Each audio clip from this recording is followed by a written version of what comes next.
All right. Hi, it's Rosa Nicola, and I am here with Louisa, and she is all the way from Australia. How are you? She is. I'm very good now. I'm very good. It's a very different world up here. I'm glad to hear you're doing well. How is it over there? I know it's different than here. I know you live in New York, so tell us what's different over there than here right now. So I came here 14 days ago. I don't know if you're aware, but every person who enters the Australian borders has to go into a 14-day quarantine, strict quarantine. So I just got out of 14 days. No air, no human contact, hardly any. It was really disgusting 14 days. Wow. So I'm sure a lot of people probably feel the same thing you were feeling. And tell us, like, what was one thing that you were, well, before we even ask you all those questions, tell us a little bit about yourself. What do you do? I know you're a neuroscientist, so I just wanted you to go more in depth what that means and what exactly you focus on. Yeah. So I was born and raised in Australia. I'm a neuroscientist and brain performance coach. I head up a company called Neuro Athletics. So I'm the head coach and founder of Neuro Athletics. What I do primarily is I focus 100% on neurodiagnostic testing, meaning I love the brain. So I love everything about it. I love understanding its functionality, what's happening, if there's a dysfunction in it, how do we test that, how do we scan that, and then how do we reprogram the brain so you can be performing at your peak. Something that I love is data. So I use a lot of EEG, electroencephalogram scans to actually scan the brains of people, find out what's going on in their brain, and then putting them making a 6 to 12 week mental performance program for them so they can rehabilitate their brain, bring it up to scratch, and perform better. Awesome. I know that you also do have, right now, you do have something here in New York, and you also have like a training facility. So if you can tell us a little bit more about that as well. Yeah, so headquarters are in New York. First started off in Sydney, Australia, back in early as 2014. Then we moved to Los Angeles, and then obviously we've been set up in New York for the past 3 years. So what we do is we have a neuro lab, meaning when you come in, we do all of your neurodiagnostic testing. And we're really fortunate. We've partnered up with Fitlight.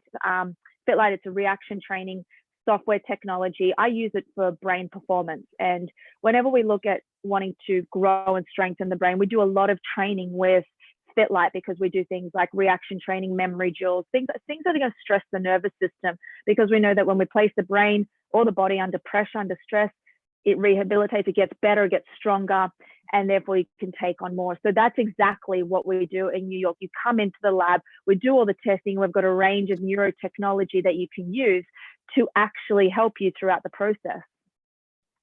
Oh, that's awesome. Okay. So that's, and how can someone, can a normal, well, not a normal person, but can we have someone other than an athlete going, like a business owner? So you're able to. I always say, if you've got a brain, you can come in. So that means everybody can go in there for sure. So everybody. That's awesome to hear. So tell us a little bit about, what you're seeing now with your clients, especially with COVID-19. A lot of people can't come out. What are you doing with your clients to keep them still to shape and still, have their mind working 100%? Look, I think this is exciting because we're moving to an online space. Now, what we've done is I've got 5 coaches on board who actually do a lot of the programming as well, for anywhere from the amateurs to, we've got 2 hedge funds on board, and we work with portfolio managers as well in the business sector. So what we do is we actually get people to, instead of doing the training, we're doing it all virtually. Now, give and take, some people don't have some of the neurotechnology that we use, but we can put together a mental performance program, even if it's 6 weeks, and we can actually speak to you once a week to keep driving that, to keep up to scratch, to keep the momentum going.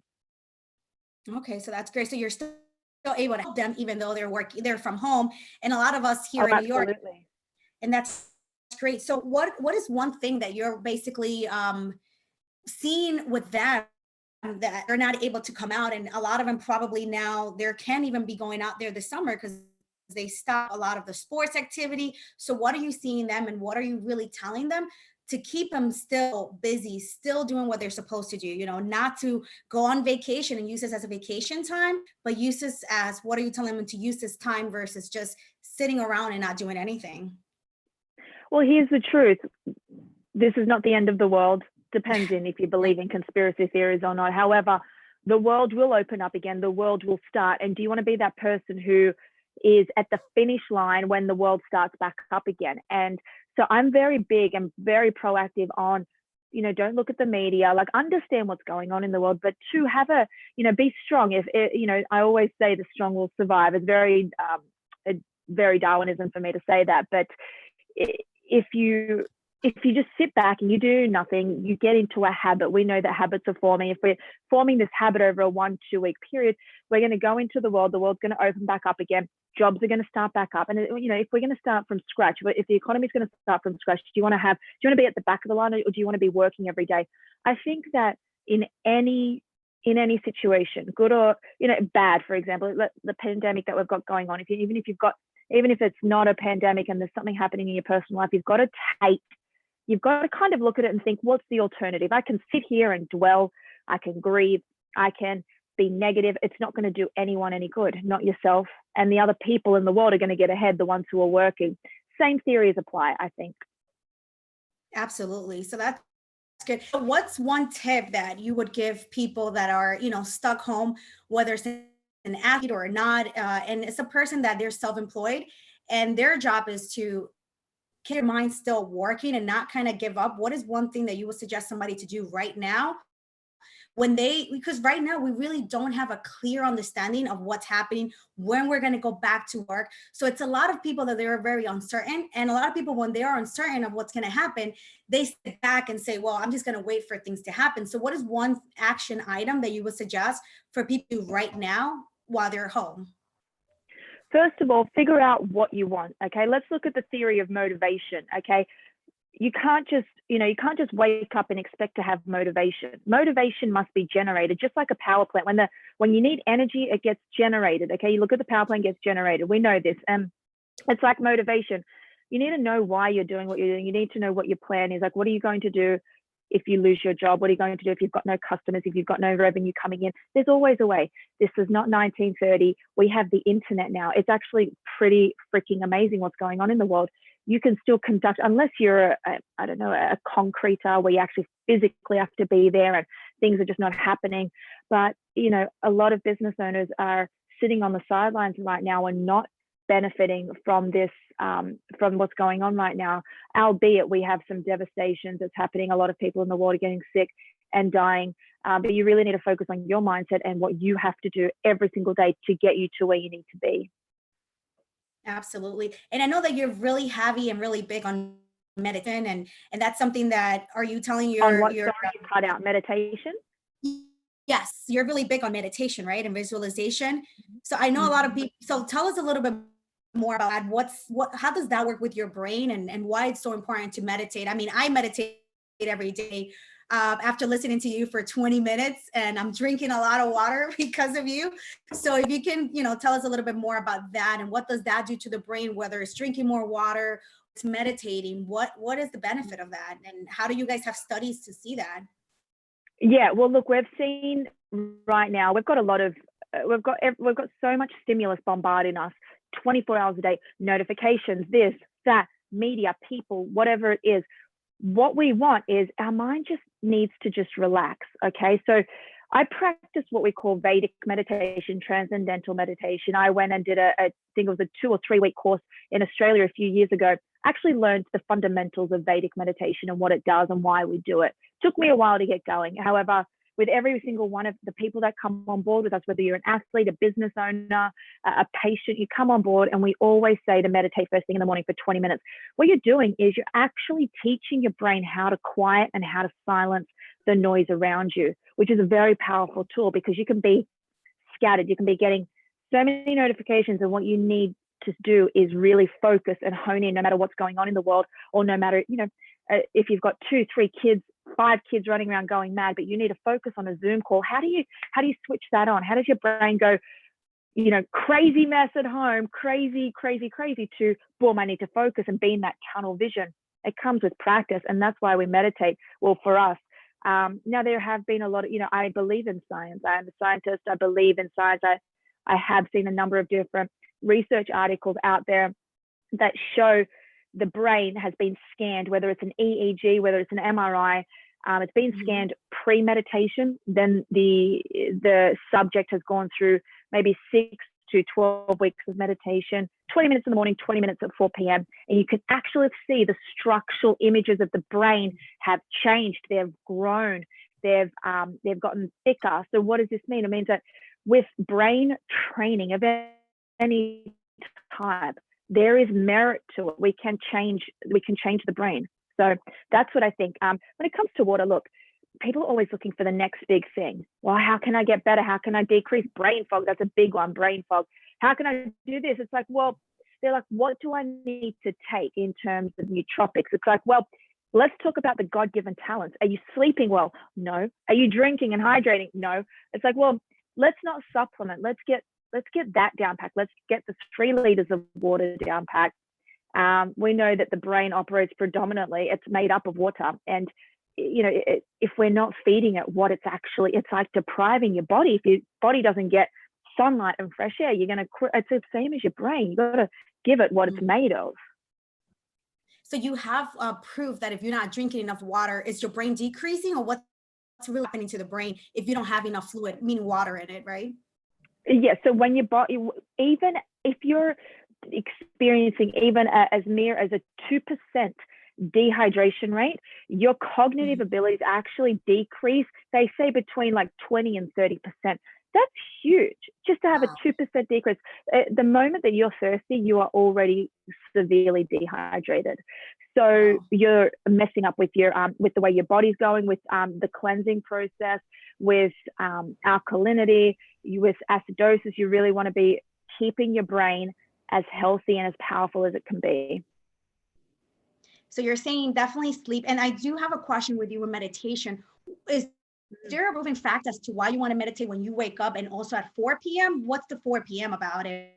And why it's so important to do morning and afternoon versus, I don't know if you have any research on that.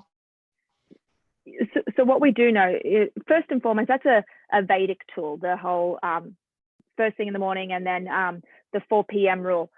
So I got into that, and that's predominantly because you don't want to be meditating too close to bed, because if you get meditation right, 20 minutes of deep, proper meditation can replace 4 hours of sleep. So you don't want your brain to think that you've gone to sleep at 4 p.m. because you probably won't sleep.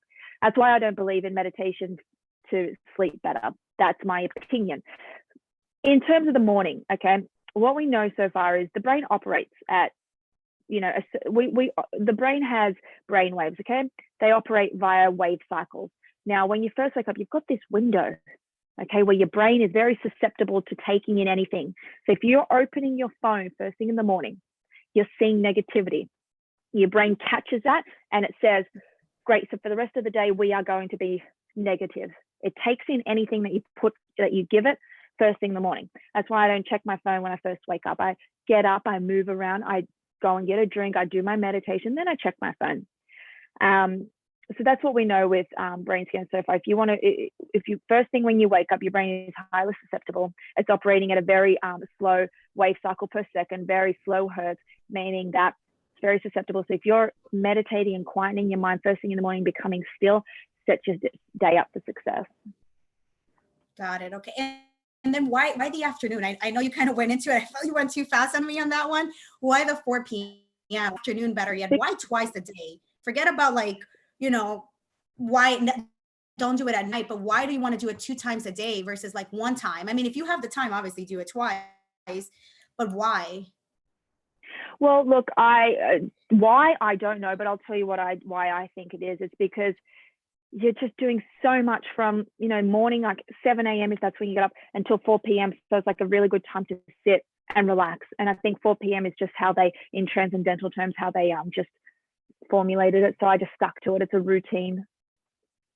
So tell us a little bit about sleep too, because I know a lot of, you and I both know social media. I was like, oh, I sleep 4 hours and 5 hours and I'm great. And I'm not, I want to work 14 hours, 20 hours a week because I'm okay with sleeping for 4 hours. So tell us a little bit of what research have you found with regards to sleeping and why it's so important to sleep?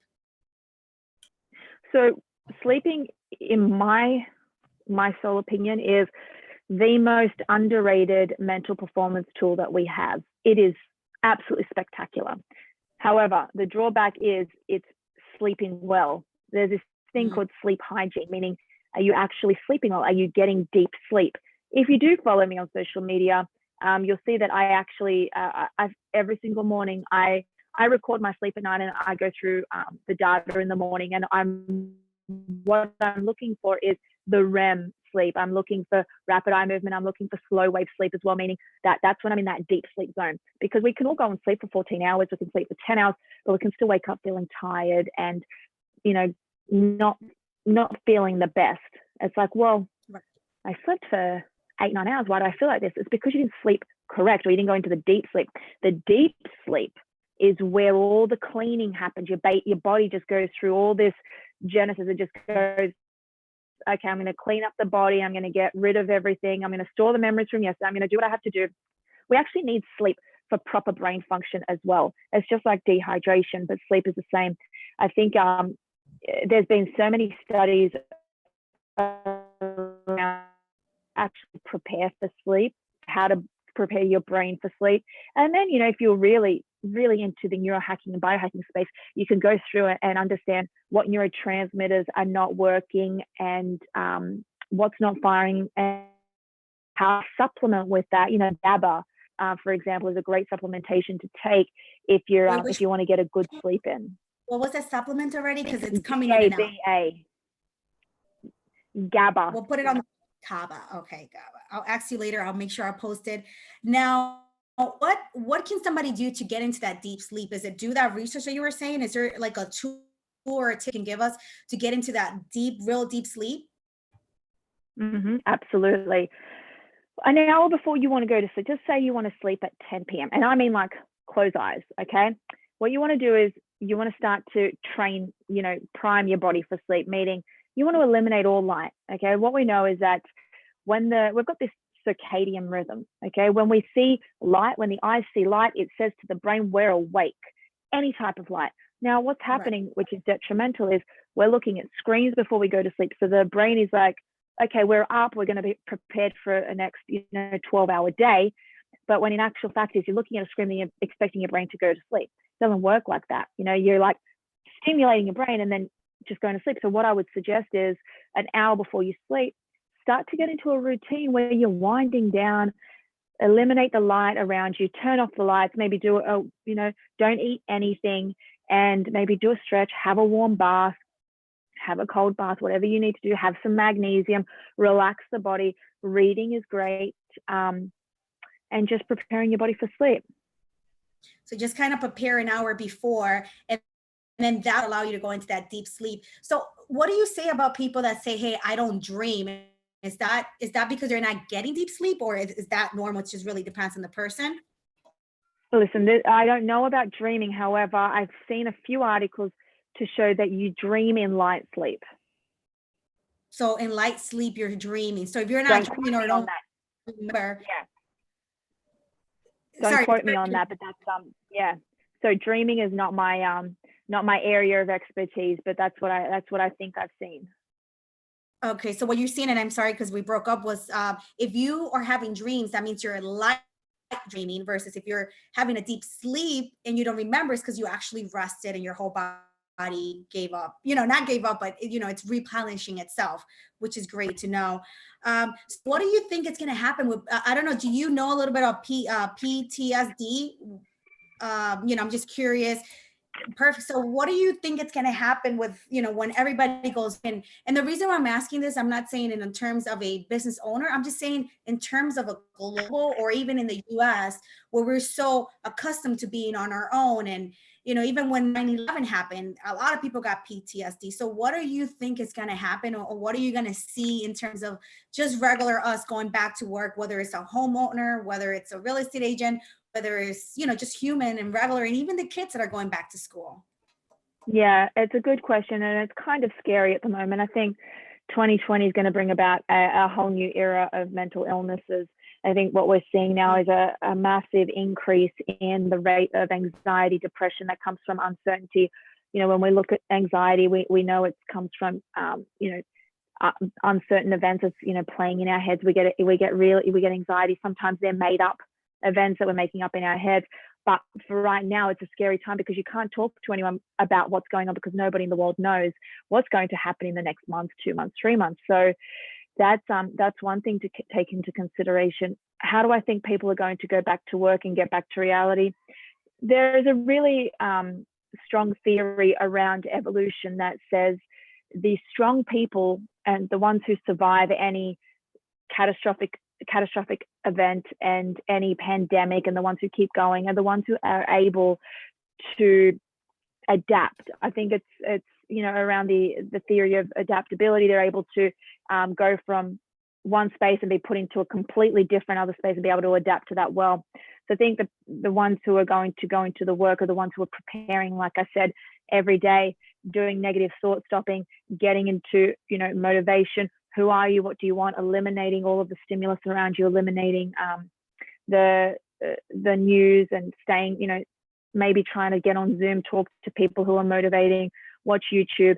They're the ones who are going to be adapt well from this. I did read an article recently about ICU PTSD, meaning the people who have actually gone into the ICU from COVID, maybe having some PTSD from that, which is not abnormal at all. We can all suffer PTSD from certain events, big or small. And, the brain doesn't know the difference between something real and something imagined. So the way the brain actually takes on PTSD is you can have trauma to the brain. You could have a car accident, a major car accident, and it hit your brain, or you can have a spouse leave you and go through a divorce, and the brain just registers that the same, So when we look at things like this, you've really got to treat it the same. So I'm hoping that people are understanding mental health, they're understanding how to treat their brain, they're understanding mindset, how detrimental negative thoughts can be. And, at a time like this, it's, I still believe in the theory, you are the 5 people that you spend the most time with. Now that we're on the internet 24/7, it's like, who are you following on social media 24/7? How are they making you feel? What are they putting in your head? That's a really big thing to look at too. Yeah, that's awesome because, right now I feel like we're all getting bombarded with join this Zoom, join this call, join this event. And it's like you completely forget about you. And like you said, why are you doing this in the first place? What is your motivation? And not having clarity as to why you're even in the business that you're in. And it's a great opportunity to really determine, is this really what I want to do? Or is this something else that I want to do? So utilize that time. And like you said, take care of yourself, whether it's drinking more water, meditation, going to sleep, and actually having deep sleep, and cutting off the people that are not aligned with what your goals and visions are. So is there anything else that you recommend for us to do as we keep, as we prepare and we really living in this uncertain time? What is something that you recommend for us out here? Look, my theory is always just find what makes you happy and just keep doing it. Stay off social media, keep writing, always do a gratitude journal if that's what makes you feel good. Keep learning. Learning is stimulating. It's exciting. Keep talking to people that stimulate you. Talk to people that make you feel motivated. Talk to people in your circle who are doing the things that you want to do, and just keep doing that on an ongoing basis, and things will get better. That's awesome. So last thing, what are you doing to keep yourself sane after you were locked in? Like, you're with your family, which is great, but 14 days is not easy. I was following you and seeing how every day it was like something new. They're calling you. How do you, what's going on? And like, you can't even get out or even get food. So how did you live in that moment? And then how were you able to transition now to like somewhat normal life, at least you with your family now? So how did that happen? What did you do to transition, and what did you do to keep yourself sane after for 14 days? So like I said, it's the power of adaptability. I'm able to adapt to any environment. So I kept my routine. I got up every morning. I meditated. I tried to do some exercises, some yoga to move my body around. And then I was working all day. I try to not focus on where I was and not trying to become a product of my environment. And it was hard. I could have complained, but there we go. We look at the alternative. We can complain for, 6-7 hours a day. We can be depressed, we can be upset, but what's the alternative? Well, nothing's going to change. It's the law. I can't exit. We had 2 security. I can't exit. Just got to put up with it. Basically, like, shut the hell up, do what you need to do. I'm being brought up. My father was really strict growing up, and I didn't have a choice to really, be angry. It was just like, this is what you need to do. Get over it. This is life. Boom. And I was like, okay, great. And then my mother's such a sweet person on the other side, and so I got the best of both worlds. But I think that's how I've learned to adapt. So you were adapting, still doing your routine. So it does. I mean, one of the things I'm doing too is keeping my routine. Regardless, still doing things. I mean, in the morning, I am using more time for me to work on myself. I couldn't do it because I was like rushing. It's New York living. So that's one of the things that I've been able to implement. I do want to thank you. How can people get a hold of you? How can they reach out to you? Oh, no, thank you for your time. I know you just got out of quarantine, so that's great. Something really exciting is you can now, I'm actually going to be putting up, I realize I get so many messages on Instagram, and it's very hard for me. I'm going to stop. I just can't go through them all. And people send, some really nice things, and it's really hard for me to go through everything. So what I'm actually doing now is I'm going to give out my phone number to everybody, because I know there's a lot of people out there, especially during this time, that want to talk to somebody and what my team. So I'm actually going to be in charge of that. You're going to hear from me and some people from my team. It's actually going to give you the platform to reach out to me personally, where you don't have to do it on Instagram, because people kind of feel a bit weird on Instagram, and I see that too. So it's like, here's my phone number. I'm going to be doing directly really private things, but with the text messaging. So that's one where you can find me. Just go onto social media, go to the Diamond Boss or Neuro Athletics. I'm going to post my phone number in there. And I've also got a podcast, the Neuro Experience. Awesome. Are you going to do with everything that's happening now, are you going to do anything online to kind of create that community? Is that something that you might be doing, down the line while you're out there? So what would you, as somebody who's been following me, what would you say you would love to see from us online? I mean, what I would definitely love to see from you is a little bit of the tools that you're already using with your athletes. So kind of seeing, what are the tools that you're using and why you're using that. Because I see that you have them running and, caching things at the same time. Even doing maybe a little bit of exercise that works with your brain, explaining why that. I would like that. I'd be also helpful to have a community of people where, hey, maybe you're teaching them the meditation, or just a community where people can feel connected. Because I feel that like-minded people are not able to connect because they're so busy. So we have that 30-minute with Louisa, where she's really sitting down and explaining to you how the brain works and how it's connected with your performance, your action, right? Being able to know how the brain works more. I would like to know more about that. How does that work? You know what I mean? That's kind of something I would hear from you more often. I love these. I love when people give me their feedback and what they would love, because that's exactly what we'll probably do. So thank you for that. And thank you for having me.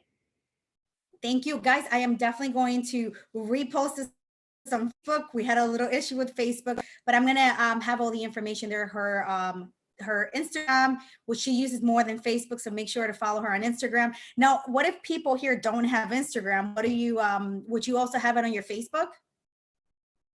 Yeah, I'm going to put the phone number on my Facebook. And that's a really good point. If you don't have Instagram, you're not active, you'll be able to text me. All right, perfect. Thank you so much. I appreciate you, and we will talk soon.